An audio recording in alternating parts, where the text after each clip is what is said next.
Hello students, कल के lecture में अपन लोगों ने फ्लावर का इंट्रोडक्शन और उसका स्ट्रक्चर पढ़ा था। क्लियर।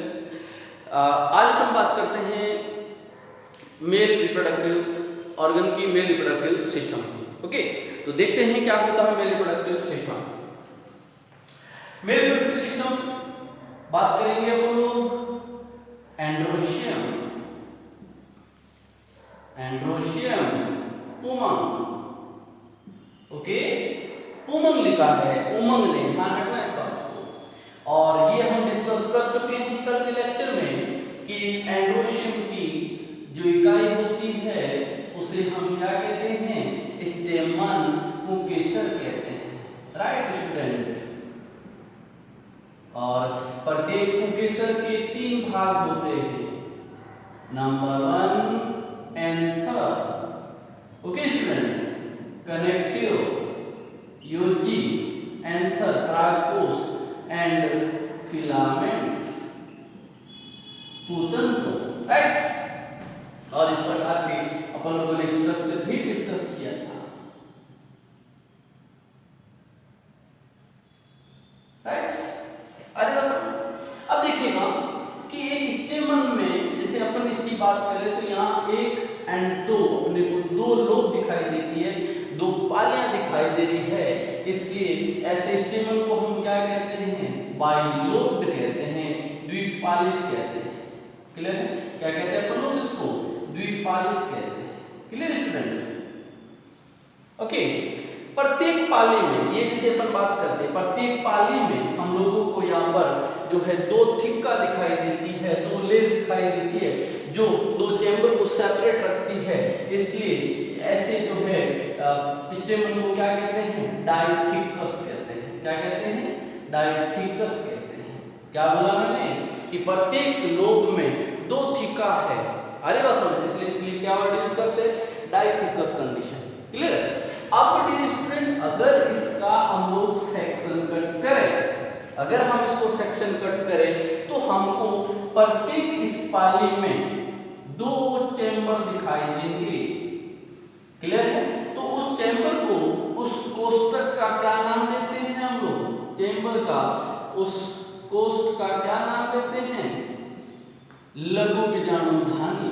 क्या नाम देते हैं, लघु बीजाणुधानी, या इसको क्या कहते हैं, परागपुट कहते हैं। राइट स्टूडेंट, परागपुट कहते हैं। अरे बस समझो, यानी कि माइक्रोस्पोरेंजिया, माइक्रोस्पोरेंजिया। Right student? ठीक है, तो चैम्बर को अपन, यानी कि एक चैम्बर, 2 3 4, 2 पाले में कितने चैम्बर, 4। इस प्रकार की कंडीशन को हम क्या वर्ड यूज करेंगे, टेट्रास्पोरेंजिएट कंडीशन। क्या करेंगे, टेट्रास्पोरेंजिएट कंडीशन। ओके, लेकिन ये अपन बात करें किसकी, कैप्सुला प्लांट की। किसकी बात कर रहे हैं, कैप्सुला की कर रहे हैं, या हम बात किसकी कर रहे हैं, ब्रेसिकेसी की कर रहे हैं, क्रूसिफेरी मेंबर की कर रहे हैं। क्लियर है? लेकिन अगर हम बात करें एक्सेप्शनली बात करें मालवेसी, किसकी बात करें हम लोग, मालवेसी कुल की अगर बात करें तो वहां पर हमारे को क्या दिखाई देगा, मोनोथिकस,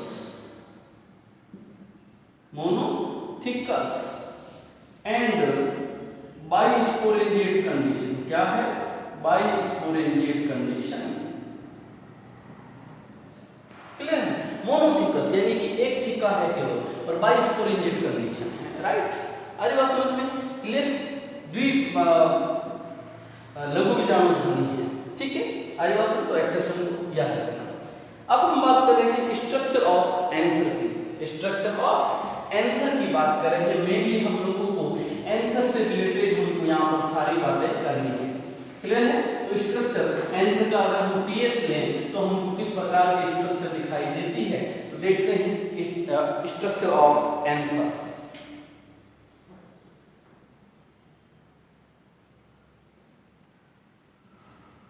स्ट्रक्चर ऑफ एंथर,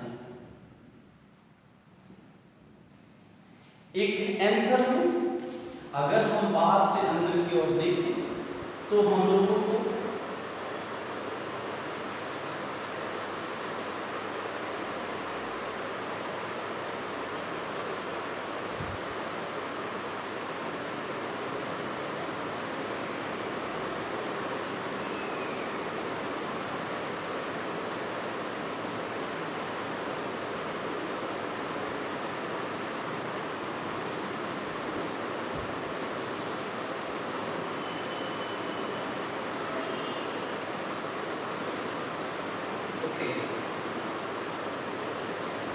सबसे बाहर वाली लेयर जिसको हम क्या कहते हैं, एपिडर्मिस कहते हैं।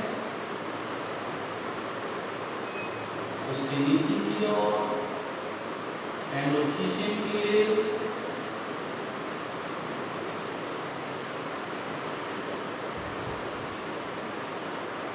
यहाँ पर हमको 4 चैम्बर दिखाई दे रहे हैं। प्रत्येक चैम्बर में एक माइक्रोस्पोरेंजिया होगी, एक परागपुट होगी। क्लियर है?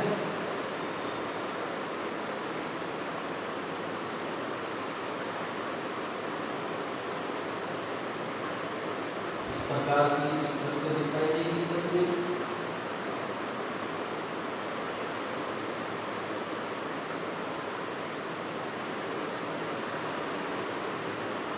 ठीक है, इसमें एपिडर्मिस सेल होगी,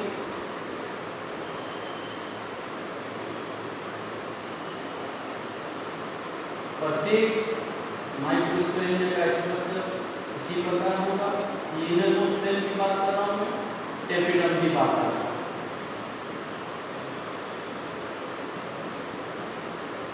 इसमें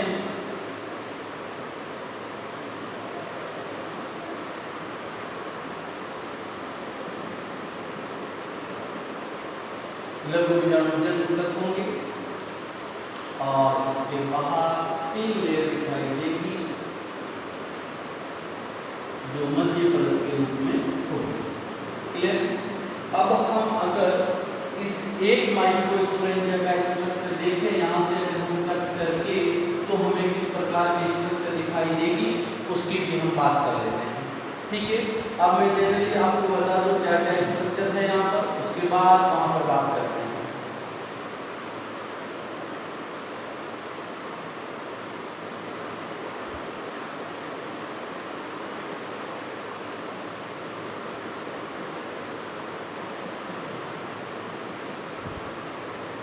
देखिए, सबसे बाहर की लेयर एपिडर्मिस बाह्य त्वचा, एपिडर्मिस बाह्य त्वचा।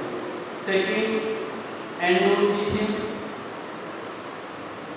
अंतोथीसियम, राइट? ठीक है। थर्ड लेयर जिसकी बात कर रहा हूं मैं, मिडल लेयर मध्य परत, मिडल लेयर मध्य परत, आंतरिक लेयर टेपिटम। ठीक है, ये खांच दिखाई दे रही है। स्टोमियम,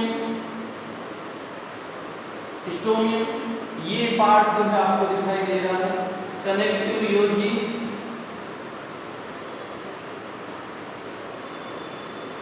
क्लियर है?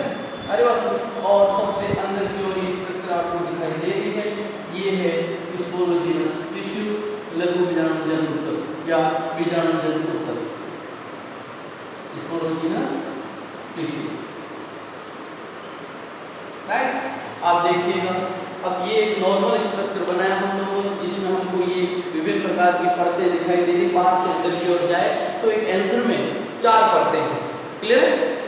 ठीक है, देखिए, लेकिन अब हम क्या कर रहे हैं, हम कर रहे हैं इस सेक्शन को, एक लघु बीजाणु ध्वनि को अगर हम बड़ा बनाएं तो वास्तव में जो है स्ट्रक्चर किस प्रकार की दिखाई देती है, किस प्रकार की संरचना होती है, उसके बारे में बात करते हैं। आ रही बात समझ में? केवल इस पोर्शन को हम एनलार्ज करते हैं, इतना समझो तो देखिएगा क्या दिखाई देगा हमको, किस प्रकार की स्ट्रक्चर दिखाई देगी। ध्यान से देखिए,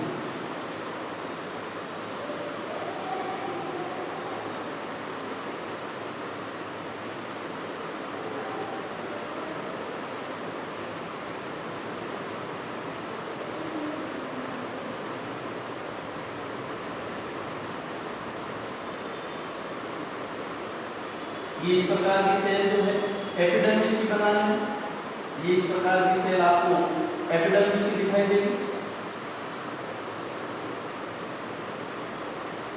जो सबसे बाहरी लेयर है, जो एक सुरक्षात्मक परत के रूप में होती है।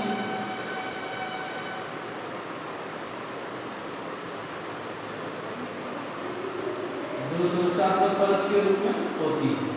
ठीक है, दूसरी आंतरिक लेयर जो होगी वो मध्य परत के रूप में होगी, दूसरी आंतरिक परत होगी, जो मध्य परत के रूप में होगी, एंडोथीशियम के रूप में होगी, उसके अंदर की ओर मध्य परत होगी।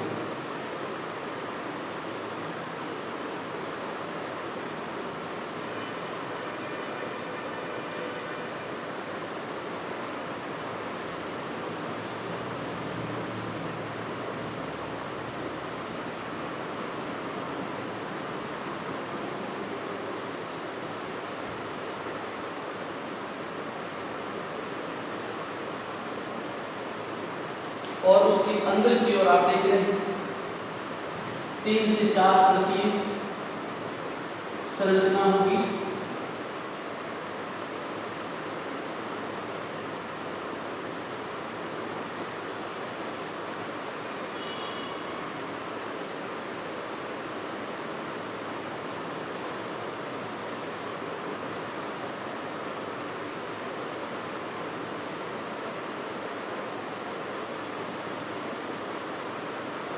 ये स्ट्रक्चर है, टैपेटम की स्ट्रक्चर बनाना, टैपेटम की सेल्स बनाना, जो सबसे आंतरिक परत है, बहुत ही इंपॉर्टेंट स्ट्रक्चर भी है, बहुत ही इंपॉर्टेंट परत भी है, इसके ऊपर क्वेश्चन आता है।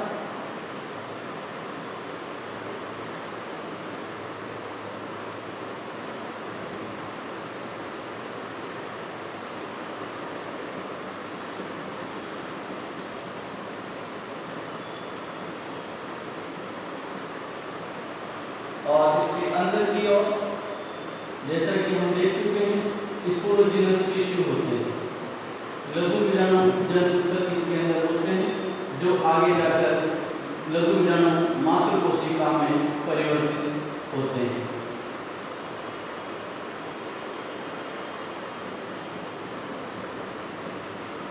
इसके बाद की ओर 3 से 4 परतीय, ये कह लो कि लगभग 3 परतीय मोटी संरचना इसके बाहर की ओर होती है, जिसको हम मध्य परत कहते हैं।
ठीक है, तो वास्तव में जो है अगर बात की जाए तो प्रत्येक संरचना में, प्रत्येक चैम्बर में उसकी संरचना इस प्रकार से दिखाई देती है।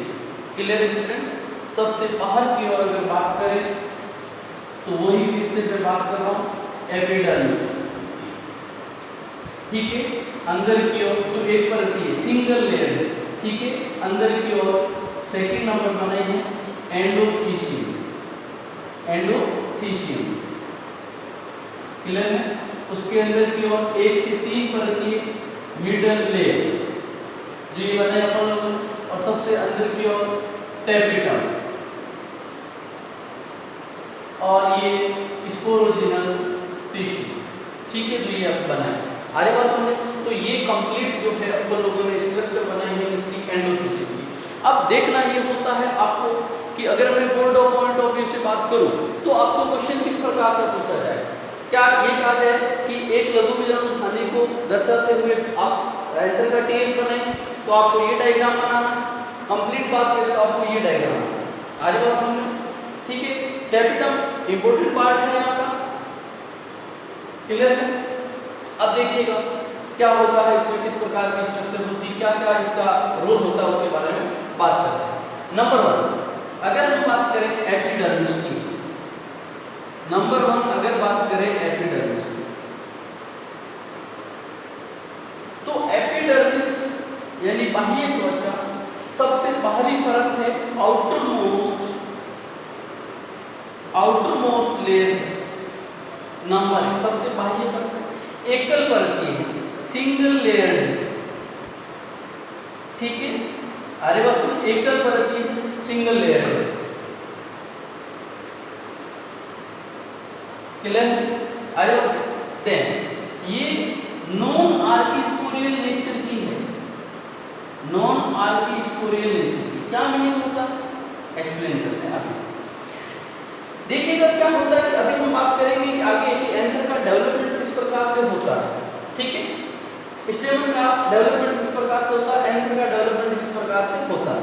तो वहां पर हम देखेंगे कि ये जो 3 लेयर है यानी कि एपिडर्मिस को छोड़ दें, बाकी एंडोथीसियम, मिडिल लेयर और टैपिटम है, इन तीनों का निर्माण, एंडोथीसियम, मिडिल लेयर और टैपिटम, इनका निर्माण एक ही सेल से हो रहा है, ठीक है। लेकिन उस सेल को क्या कहते हैं, आर्किस्पोरियल सेल।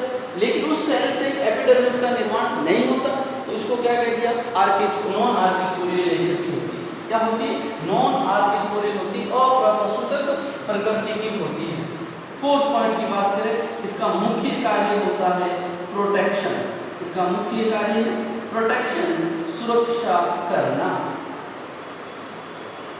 इसका सुरक्षा, तो एंथर के आंतरिक भागों की सुरक्षा करने का कार्य जो है वो किसका होता है, एपिडर्मिस का होता है, क्लियर है। आगे बात समझ में। अब बात करते हैं सेकंड मोस्ट सेल की, अपन लोग एंडोथीसियम की। किसकी बात कर रहे हैं, एंडोथीसियम की।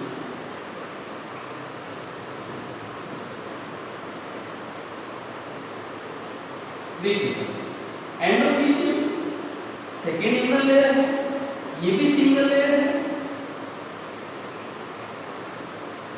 अरे बस ये भी क्या है, सिंगल लेयर है।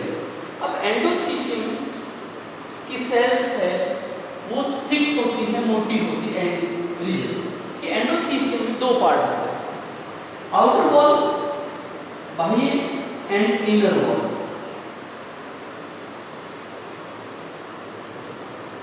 सुनिएगा, एंडोथीसियम सेकेंड इनर लेयर है, सिंगल लेयर है, एक परत है, और इसके अंदर 2 प्रकार की भित्तियां हैं, आउटर वॉल बाह्य भित्ति, इनर वॉल आंतरिक भित्ति, क्लियर।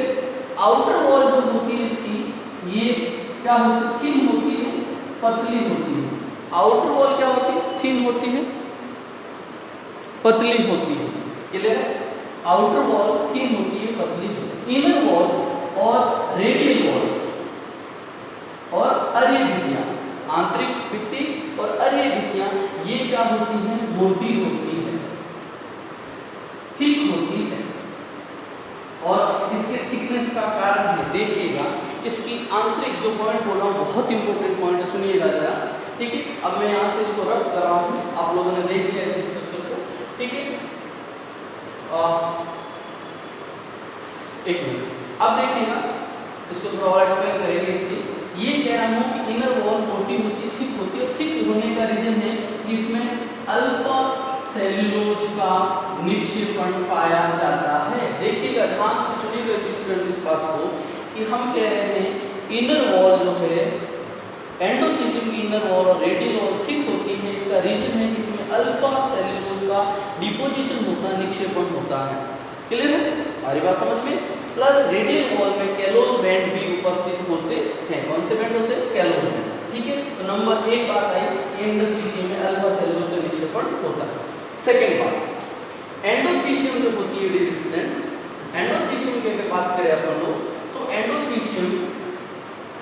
हाइग्रोस्कोपिक नेचर की होती है, हाइग्रोस्कोपिक नेचर की होती एंडोथीसियम। नंबर सेकेंड एंडोथीसियम की बात कर रहा हूँ, दो वॉल है, आउटर एंड इनर। इनर में अल्फा सेलुलोज है, ये हाइग्रोस्कोपिक नेचर की होती है। इस नेचर की होती है हाइग्रोस्कोपिक, आर्द्रता ग्राही, यानी इसमें जल को अवशोषित करने की और मॉइस्चर को जो है रखने की क्षमता होती है। इसको क्या कहते हैं? हाइग्रोस्कोपिक। ठीक है, अब देखिएगा, जैसा कि हमने कहा इनर वॉल में अल्फा सेलुलोज का निक्षेपण होता है, लेकिन कुछ जगह पर अल्फा सेलुलोज का निक्षेपण नहीं होता है। उन जगहों को क्या कहते हैं? स्टोमियम कहते हैं। वापस सुनिएगा, एंडोथीसियम की इनर वॉल में अल्फा सेलुलोज उपस्थित होता है, कुछ जगह पर अल्फा सेलुलोज नहीं होता है, या ये कह दो कि इनर वॉल भी क्या होती है? पतली होती है, थिन होती है। उन जगहों को क्या कहते हैं? स्टोमियम कहते हैं। क्लियर है? आगे बात समझ में। और इनर वॉल जो है, थर्ड पॉइंट की बात करें, इनर वॉल स्पूटन में डेहिसेंस में हेल्प करती है, यानी कि परागकणों का जो है बाहर निकलना क्या कहलाता है? स्पूटन कहलाता है। तो उस स्पूटन में उस परागकणों को बाहर निकालने में मुख्यतः किसका रोल होता है? एंडोथीसियम का होता है। किसका होता है? एंडोथीसियम। क्लियर है बात? समझ में आ गई? तो चार पॉइंट बोल दिए, अल्फा सेलुलोज का निक्षेपण, हाइग्रोस्कोपिक, स्टोमियम की उपस्थिति और डेहिसेंस में हेल्प करना। क्लियर है? आगे बात समझ में। अब देखिएगा इसकी थर्ड पॉइंट जो बात करें, इसका जो थर्ड पॉइंट है मिडल लेयर। अब बात करते हैं अपन, थर्ड बात कर रहे हैं मिडल लेयर, मध्य परत की बात कर रहे हैं। मध्य परत 1 से 3 परतीय मोटी संरचना, 1 से 3 परतीय होती है। क्लियर है? हमारे पास इसमें इसका जो मेनली मुख्य कार्य होता है वो स्टोरेज ऑफ फूड मटेरियल, भोज्य पदार्थों का संग्रहण करने का कार्य मध्य परत का होता है। बात समझ में आई? क्लियर है? तो मिडिल लेयर के बारे में दो ही बात कर रहे हैं, 1 से 3 परतीय और भोज्य पदार्थों का संग्रह। क्लियर है? ठीक है। फोर्थ लेयर के बारे में बात करते हैं, और फोर्थ लेयर बड़ी ही इंपॉर्टेंट लेयर है। ठीक है, बार बार कह रहा हूँ, बड़ी ही इंपॉर्टेंट लेयर है, और फोर्थ लेयर है टैपेटम। फोर्थ लेयर है अपने पास टैपेटम। हमारी बात समझ में? जो इनर मोस्ट लेयर है ये टैपेटम, पोषोतक। टैपेटम क्या बोलते हैं ऐसे जनरली बात करें अपन? पोषोतक। मैं स्टार पॉइंट कर रहा हूँ इसको। ठीक है, यह सबसे आंतरिक परत है। ठीक है, एकल परतीय संरचना है, और इसको न्यूट्रिटिव लेयर भी कहते हैं, न्यूट्रिटिव लेयर भी कहते हैं, पोषक परत भी कहते हैं, क्योंकि जो ये परत है इसका मुख्य कार्य होता है कि पराग मात्र कोशिका और परागकणों के निर्माण के समय पोषण प्रदान करना, परागकणों को पोषण प्रदान करने का कार्य करते हैं। ठीक है, ये टैपेटम परत है, ये मध्य परत से, मिडिल लेयर से भोजन अवशोषित करते हैं, मध्य परत से भोजन का अवशोषित करना। क्लियर है? आगे बात समझ में? तो टैपेटम न्यूट्रिटिव लेयर है, परागकणों को पोषण प्रदान करती है, provide nutrition to pollen grain. Okay, और मिडिल लेयर से फूड मटेरियल को एब्जॉर्ब करती है। फिर नेक्स्ट बात बड़ी इंपॉर्टेंट, टैपेटम इनिशियली क्या होती है? डिप्लॉयड होती है, द्विगुणित होती है। डिप्लॉयड होती, द्विगुणित होती, लेकिन बाद में क्या हो जाती है? पॉलीप्लॉयड हो जाती है, बहुगुणित हो जाती है। क्या हो जाती है? पॉलीप्लॉयड हो जाती है, बहुगुणित हो जाती है।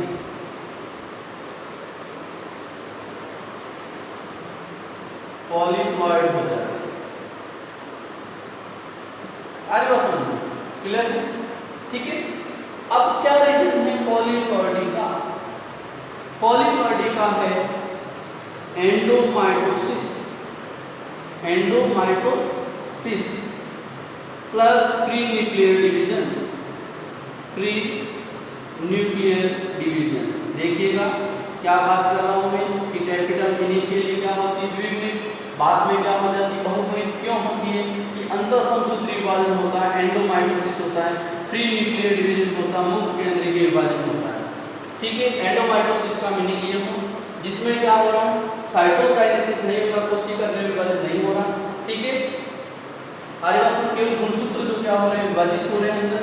ठीक है, तो इसे क्या कहते हैं, एंडोमाइटोसिस, समसूत्री विभाजन कह रहे हैं आदिवासी में। और ये बहुकोशिक बहुकेंद्रीय भी हो जाती है क्योंकि इसमें क्या हो रहा है, मुक्त केंद्रीय विभाजन हो रहा, फ्री न्यूक्लियर डिवीजन हो रहा। ठीक है, फ्री न्यूक्लियर डिवीजन हो रहा है आदिवासी में। ठीक है, अब देखिएगा टैपिटम जनरली दो प्रकार की होती है।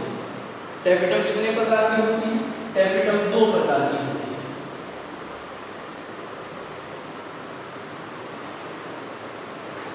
टैपिटम कितने प्रकार की, दो। नंबर 1 अमीबॉइडल, अमीबियन।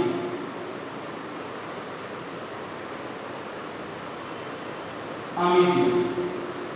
दूसरी ग्लैंडुलर, ग्रंथि। क्लियर है, दो प्रकार के टैपिटम। अमीबिया जो है वो प्रिमिटिव एंजियोस्पर्म में होती है। देखिएगा दोनों का फंक्शन सेम रहेगा, लेकिन ये आदिम और प्राचीन जो है प्रिमिटिव एंजियोस्पर्म है उनमें पाया जाता है। किसमें, प्रिमिटिव एंजियोस्पर्म में पाया जाता है। ठीक है, अब अमीबा जो है, अमीबिया टैपिटम, ये क्या करते हैं, नष्ट हो जाती है। तो ये पोषण प्रदान करने के समय ये पेरिप्लाज्मोडियल काय में कन्वर्ट हो जाती है, पेरिप्लाज्मोडियल बॉडी में कन्वर्ट हो जाती है, पेरिप्लाज्मोडियल स्ट्रक्चर बनाती है, इसलिए इसको पेरिप्लाज्मोडियल टैपिटम भी बोलते हैं। सुनिएगा वापस, अमीबिया प्रिमिटिव एंजियोस्पर्म में होती है, परागकणों के बनने से पहले नष्ट हो जाती है और ये एक विशेष संरचना में कन्वर्ट हो जाती है, जिसे क्या बोलते हैं, पेरिप्लाज्मोडियल बॉडी कहते हैं। ठीक है, ग्लैंडुलर। और ये परागकणों के बनने से पहले क्या हो जाती है, नष्ट हो जाती है, डेस्ट्रॉय हो जाती है। यानी ये एडवांस एंजियोस्पर्म में उपस्थित होती, पाई जाती है। ठीक है, ग्लैंडुलर विशेष प्रकार की संरचना का इस्तेमाल करती है जिसे प्रोयूबिस काय कहते हैं। क्या कहते हैं, प्रोयूबिस बॉडी कहते हैं, प्रोयूबिस काय कहते हैं।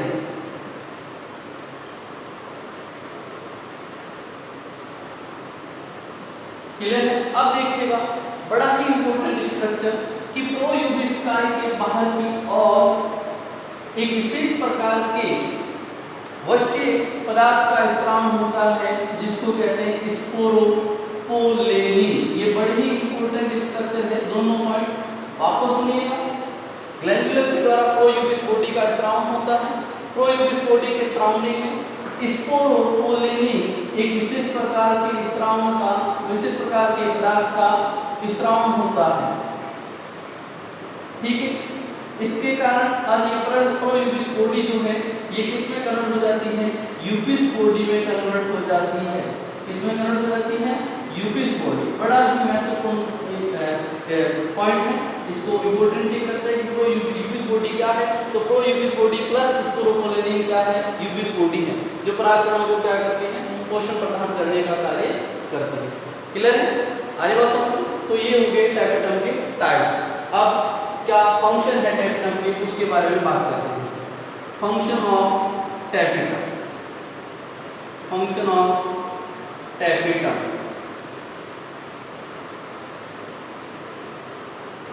नंबर 1, जैसा कि हम डिस्कस कर चुके हैं, provide nutrition to developing pollen grain और पोलन मदर सेल। ठीक है, तो परागकणों को पोषण प्रदान करना। दूसरा कार्य स्पोरोपोलेनिन का सीक्रेशन, स्पोरोपोलेनिन का स्त्राव जो परागकणों की बाह्य परत का निर्माण करते हैं। तीसरा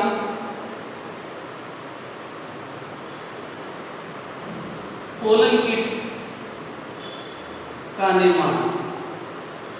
परागकणों के बाहर एक तेलीय परत होती है जिसे पोलन कीट कहते हैं, जो इंसेक्ट पॉलिनेशन में सहायक होती है। किसमें होती है? इंसेक्ट पॉलिनेशन में सहायक होती है पोलन कीट। फोर्थ फंक्शन इसका कैलेज एंजाइम का सिक्रेशन। किसका सिक्रेशन? कैलेज एंजाइम का सिक्रेशन, जो कैलोज बैंड को तोड़ने का कार्य करते हैं। आगे हम पढ़ेंगे कि जो परागकण बनेंगे वो परागकण चतुष्क के रूप में बनते हैं। ठीक है, तो ये जो एक कैलोज बैंड होता है इनके बीच में, इनको ब्रेक करने का कार्य कैलेज एंजाइम का होता है, जो टैपेटम के द्वारा सीक्रेट होती है। क्लियर है? तो ये इसके क्या हो गए? फंक्शन हो गए टैपेटम के। आ रही बात समझ में? तो आज हमने एंथर की कंप्लीट स्ट्रक्चर बात कर ली। ठीक है, तो कल बात करेंगे आगे। ठीक है, थैंक यू सो मच।